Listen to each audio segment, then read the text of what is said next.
गोटे पक्षीर परर दाम 2 लाख।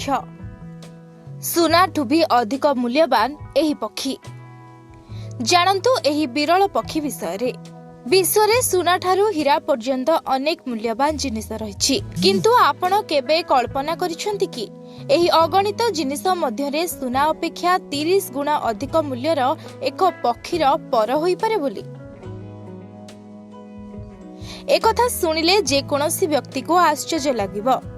सेमाने हुएत विश्वास मध्य करिवे नाही, किंतु एहा सत। एही पर केवल महंगा नुहे, बरम एहा एहार अन्यन्यता एवं विशेषता पाई सारा विश्व रे शिरोनाम मध्य करुछि। एही पक्षीर परर ओजन केवल 9 ग्राम। एही मूल्यवान पर केउ पक्षीर? एही पर विश्वर सबुठारु विरल पक्षी हुइयार, जेउ माने दिने न्यूजीलैंड रो मूलवासी थिले।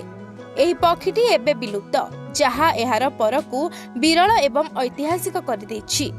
एहा उल्लेखनीय जे एही पक्षीर पर माओरी संस्कृतिर एक राजकीय प्रतीक थिला। एहा व्यतीत एही पक्षी एहार मधुर स्वर, एहार मुख्यतः कला चकचकिया पर एवं एहार लंबा धला लांज पर पई जणाशुना। एक सांप्रतिक निलाम रे न्यूजीलैंड रो एही पर, जहा भारतीय मुद्रा रे प्राय 2 लाख टंका सहित समान। एते उच्च मूल्य सुनी समस्ते आश्चर्य होई गले।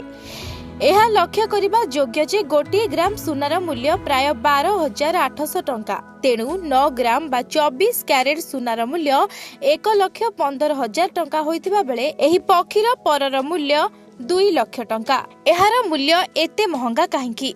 प्रथम कारण हेउछि एही पक्षी 20 शताब्दीर प्रारंभ रे विलुप्त होई जाइथिला।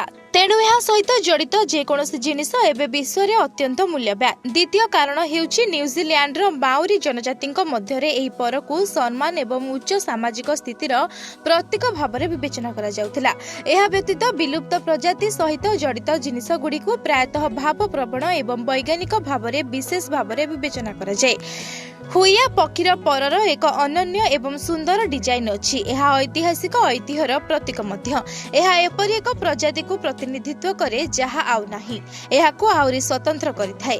प्रकृतरे सुना एवं रूपा भली मूल्यवान धातु मध्य एही पर तुलना रे फीका पड़ी जाय।